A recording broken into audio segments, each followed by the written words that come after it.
Last time I gave you 5 reasons why you should splash your hard-earned cash on the 70-200mm lens.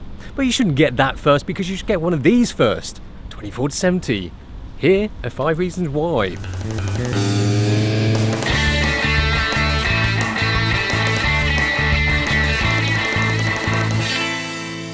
This is possibly the first lens you should get. Fuck rhymes.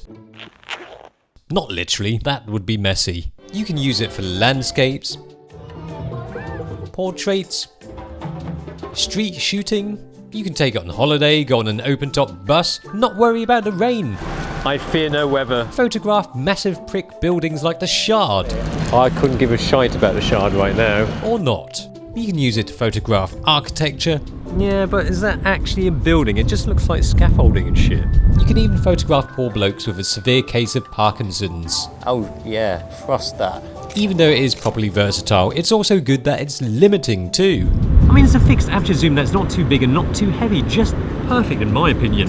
Even feeble peeps with non-existent biceps, not me, can probably handle carrying it for more than 30 minutes at a time. It's especially good if it's your first lens because you don't want anything too extreme for your first lens.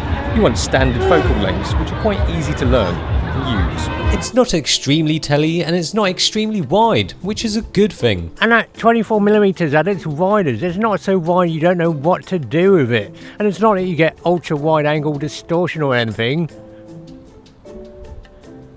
That's some naked boobs right there. But it's a statue and it's art, so it's alright. I mean, all the focal lengths are centered around what the human eyeball sees. Which is always good, isn't it? And if it's quite close to what the human eyeball sees, then it's quite easy to learn how to use those focal lengths. Imagine your eyes as 2 50mm lenses. It really doesn't take much time to get used to something that's a little bit longer or a little bit wider than that. But even though the 24-70 is meant for full frame, it's still alright on crop because 24mm is equivalent to about 35mm, 36mm, and 70 is 105mm. There you go, I am good at maths. I am Asian. Actually, I've got the answers written on the lens. Get used to shooting in this range first. It's all too easy to spaz out when you get an ultra wide standing too far away from your subject or shooting super boring telephoto shots. I'm over here, by the way, just in case you didn't notice. 24-70 is a perfect place to learn, and if you're shooting on crop, the 17-55mm will do the trick. And when things get tighter than bloody producer's arse, not that I've been up there, 24 is still right. Mind you, the kit lens 17-55 probably won't be as tough as a proper 24-70. Oh, I think I missed the jar a bit. The DR Canon 24-70 has been used and abused much like a sumo wrestler's toilet seat, although it hasn't been sat on or hopefully not accidentally shat on yet. It's dented but still works a treat, and the Nikon is the same. Well, maybe not. It might be a rock hard lens that you can beat a burglar to death with. And it has weather sealing, but it didn't do too well in the rain, did it? Yeah, whatever, see ya. Not always guaranteed toughness with some brands, but at least it will guarantee you something else. Alright, I might sound like I'm repeating what I said about the 70-200, but with a 24-70 focal length, take your pick, whatever manufacturer. Canon, Nikon, Sony, Canon, Tamron, Tokina, Sigma, Canon, they're all guaranteed goodness. Don't know who this guy is.